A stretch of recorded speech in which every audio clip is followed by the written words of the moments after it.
Hey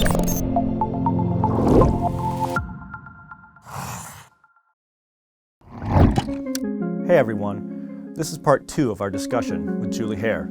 It picks up right where we left off in part 1. Welcome back. So for every student you enroll as a university, you get a fixed amount from the government as a payment. So you get a fixed amount from the government, and the government also pays the student contribution, which the student then pays back when they've graduated and as the loan. Okay. So basically by 2012, the numbers just started to skyrocket. Okay. Because universities like money, right? Yeah. Well, I mean... Vice chancellors like money. There's a saying in Australia, I don't know whether you've got it here, that never get between a vice chancellor and a bucket of money. Yeah, well, the sentiment is it is sort of shared, I'm sure, among some in the United States. But I guess what strikes me as interesting here is Australia is almost moving closer to a system that we have in the United States. So the irony here is a lot of times people are saying the United States should be looking to Australia because they really have this right. They have the higher education system right. And I think that's why it's so interesting to learn of these sort of controls that were in place that we don't really have in this country. We have various forms of limiting access, but certainly no centralized system that's limiting bachelor's degrees. Yeah. And so this gets removed, and universities start enrolling lots of students. Lots and lots of students. And they get to decide which majors they want to offer and how many places, right? Exactly. So basically, any sort of workforce planning is left up to students. So, if you want to do science, you can do science. If you want to do law.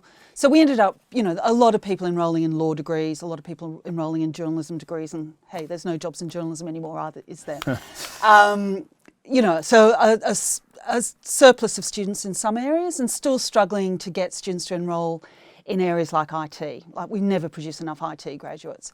We had a lot of students enrolling in teacher education, and that became a bone of contention and has been quite problematical.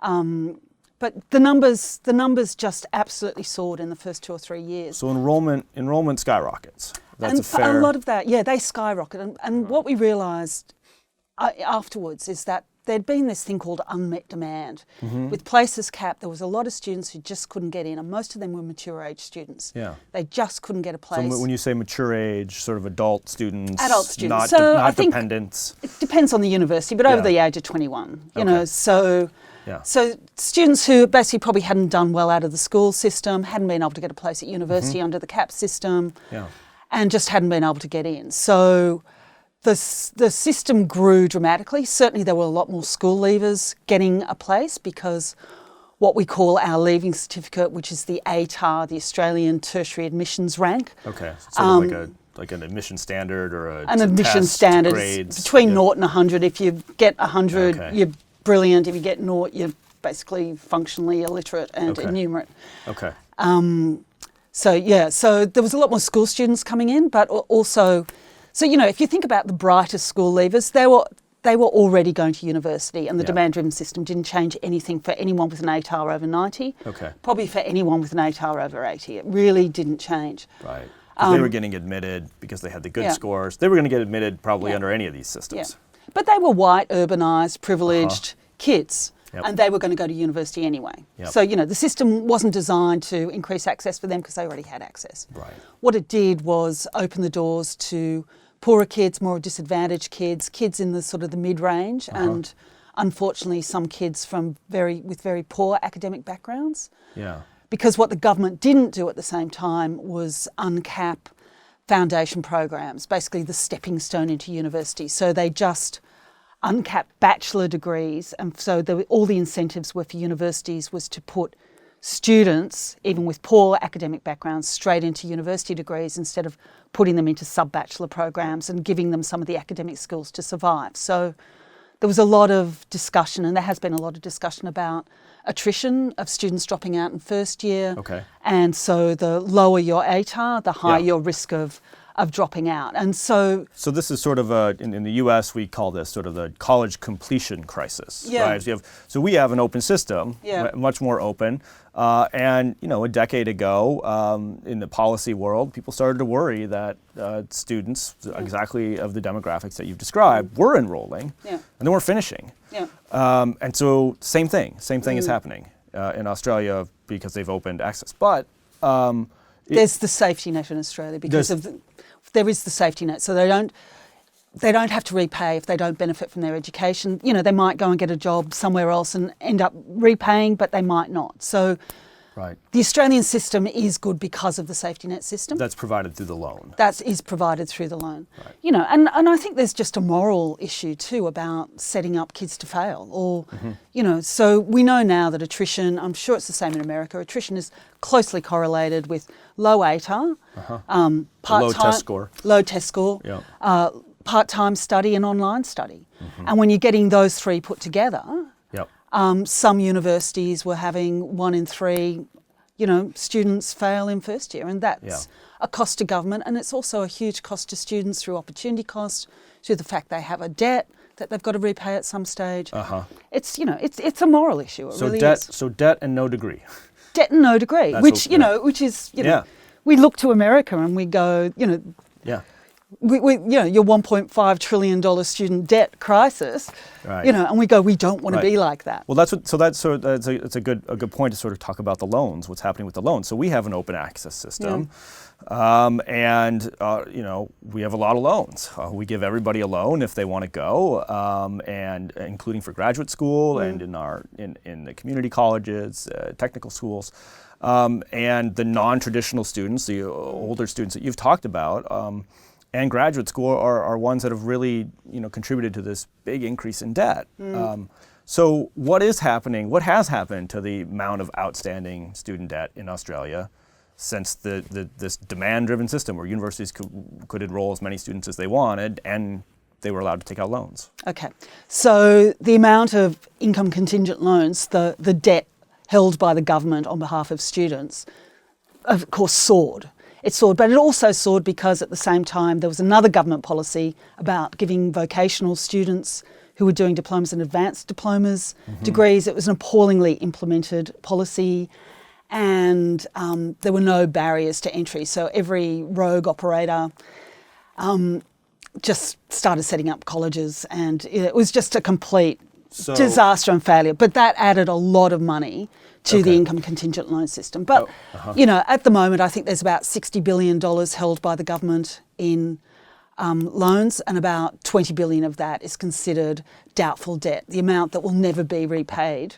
Because students will never reach the threshold or will move in and out of the threshold. So they won't earn enough to really repay it. And that 60, you said 60 billion. Yeah. And in that, and I've seen some statistics that is a big increase since the start of the demand-driven system. I mean, double, triple, something in that neighborhood. Something in that neighborhood. I don't quite have the numbers in front of me, but it's been a massive increase, and it's continued. The trajectory has got steeper. Over time. So enrollment goes up a lot, and student debt goes up a lot. Yeah. In the U.S., we've sort of labeled that a crisis. Yeah. How do people in Australia look at it? Is this a success, or are they worried about it? There are a few people who are worried about it. Conservative governments are worried about it, and we'll come back to this, but are addressing it by lowering the threshold at which people have to repay, and by effectively recapping the system. But I don't think there's widespread concern about it. Most students are ignorant as to how much they owe. Both my children are university students. My son is 25 and doing basically his postgraduate year, and he owes about $55,000. I think the average debt is around $26,000. Okay. But he's dropped in and out and had a lot of fun along the way. Well, so it's common to have student debt in Australia. It's common to have student debt, but because it's collected by the tax system, people aren't particularly aware of it, and it's not. And the debt is not a large part of the discussion or debate around government and government debt and and so there are some groups that are worried that the demand-driven system has led to too much student debt, but sort of they're not worried about student debt. Okay. In Australia, we're not worried about student debt. Okay. I could say that pretty categorically. There is occasionally, there's a few students who owe more than $100,000, but there is effectively a cap on how much you can borrow from the government, and after that you've got to bear the loan yourself. Okay. So you mentioned this though, that in I think it was sometime around 2014, 2015, one of your budget agencies releases this report saying there's been this big increase in what you call doubtful debt. Yeah. There's been a big increase in the percentage of the loans and the dollar value of the loans that aren't going to be repaid following this demand-driven system. Yeah. And my understanding is there were some people who were concerned about that. In government, there are concerns about that. Yeah. And it's my understanding that what we would call conservative government is actually, and you mentioned this a little bit before, has actually taken steps to make the student loan program less generous in response to this. Could you say a little bit about? They have. So they've lowered the threshold at which students have to repay. I think it's gone from about US $35,000 down to as of sort of July this year, down to around US $30,000 repayment, and that's so they can capture more students and get more. It's also staggered, so if you earn sort of US $30,000, you start repaying at 1%, and then it's stepped up to if you earn, I think I'm not sure, probably 90,000 US, you repay at 10%. So it's a staggered repayment system, which seems fairer. But you always get that kind of cliff where that at one point you pay nothing and at another point you start repaying. But I understand it's much here. That cliff's a lot steeper because it's a 10% repayment, right? Yeah, and if you the average student who has a student loan in Australia today, are they paying more? Are they paying back more of their income, or making? Are they more likely to be repaying the loan than they were than under the old system, where the repayment terms were different before the demand? I assume so. I don't know what the actual numbers are. Okay. That said, most students repay their loan within 10 years. Yeah. We've got a really healthy economy. Most students, the vast majority, repay within 10 years. There are some people who never repay, and you have to look at a large number of that, and not just people who haven't succeeded through their education. A lot of them are married women who work part-time. Right. So our tax system is by individual. Right. So if you're not working but you're living in a high-income family, what we call the yummy mummies, you're not repaying your loan. And because it's just based on your own income. Because it's based on your own income. I see. It's not household income. Not household income. Yeah. That's interesting. So you have a right-of-center government that's worried about the student loan program, wants to make it less generous, saying you have to start paying back even at lower levels of income now. And this is, I think, my understanding is they sort of argue this is a result of this demand-driven system. Yeah. Which, can I point out, they supported, have bilaterally supported all the way through, but have kind of hated it at the same time because of the cost to government. Because of the cost. Yeah. They're just seeing the dollar signs. They're not really necessarily looking forward to what that means to the economy in terms of having more graduates in the economy, which we can show have been absorbed to this point. Yeah. Right. So the additional seats that were created under demand-driven, and more students going and more students getting degrees, you're saying that to a certain extent that's been a success. They have. Look, there's been a softening of the market in terms of unemployment among graduates is very low. I think it's around 2%, whereas unemployment among young people is more like 5%. So graduates have much lower unemployment levels. What has increased is underemployment. Underemployment. Okay. And so the numbers there are a bit poorer. Underemployment and part-time employment. But graduate salaries have continued after the global financial crisis. Everything just went, sure. you know, and it was easy to point the finger at the demand-driven system and say, you're producing too many graduates. But, you know, you had to look at the economy more generally. Australia didn't have a recession during the global financial crisis. We're the only economy in the world, I think, the only advanced economy in the world that didn't. I think we had one quarter that we went back or didn't progress. But other than that, you know, we've had 28 years of unmitigated economic growth. So there's some argument that the demand, whatever faults, you know, there is of the demand-driven system, some of it may have been the result of the sort of slowdown in the economy. Of global effects. So I want to get to the sort of the most recent developments, sort of end with this on this demand-driven system. I mean, so it sounds like, you know, this has become a little bit of a politically contentious policy.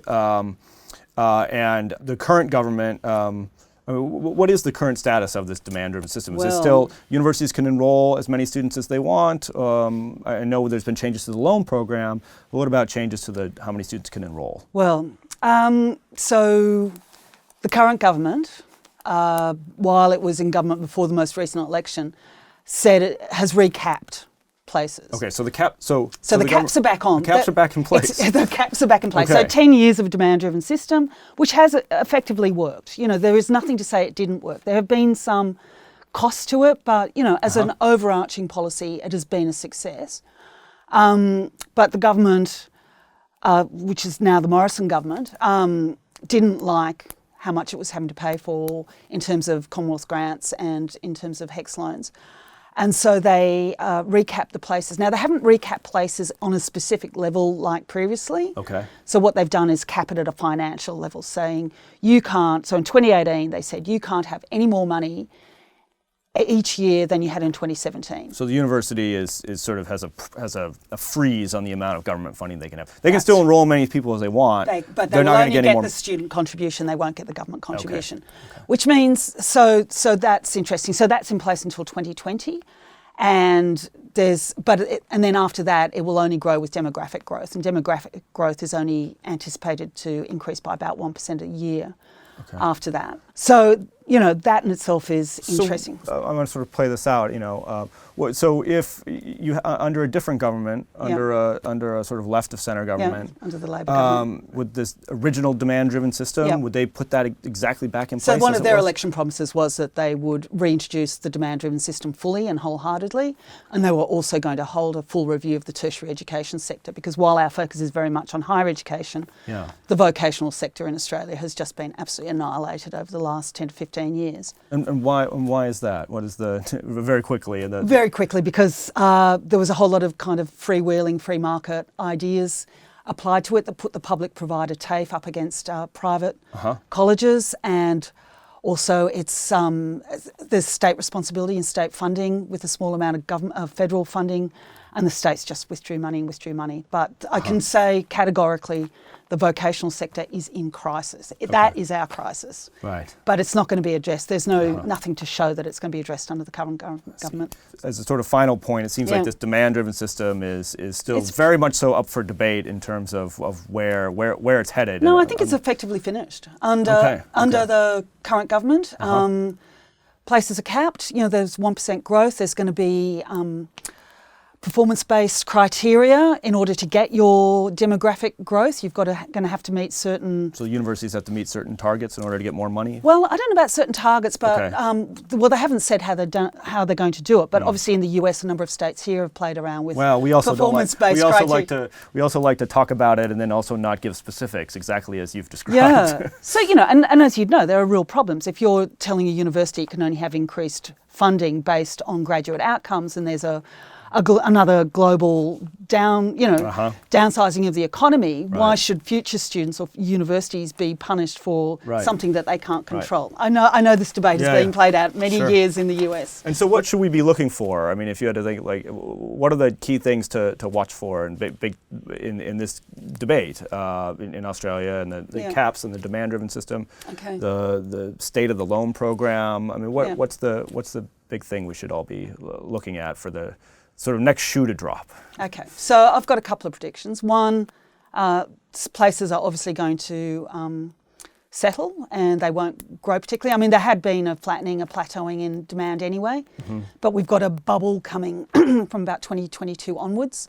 A bubble in? As in a demographic bubble. So we're going to have a big boom, and they're called the Costello babies. Okay. So Peter Costello, our treasurer during the 2000s, decided that Australians needed to produce more babies. So they introduced something called the baby bonus. So you got $5,000 for having a baby. And so there were a lot of actually pregnancies during that period, and they're about to... Another successful policy? Another wildly successul policy. Look, it sounds like in Australia, if you give people money to do something, they do it. Very motivated by the carrot. Okay. Yeah. And so there's a demographic. These caps that are sort of back in place sound like there's going to be a lot of pressure to lift them again if. Well, maybe. So I think what we'll see is that, once again, there will be unmet demand. And also because of the way that we fund different disciplines. So some disciplines, the students pay a lot more than other disciplines or contribute a greater proportion. So if you're doing economics or law, you pay, say your total fees are $11,000 a year, the government puts in $2,000 and you put in $9,000.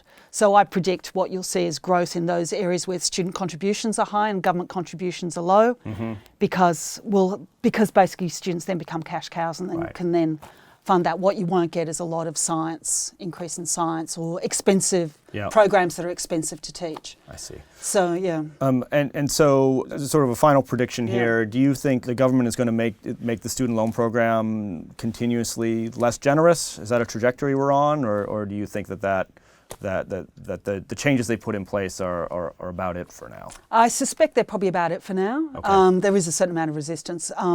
I suspect it's about it for now, because we have had historically a very generous system, and it is a system that has worked. This is a successful system.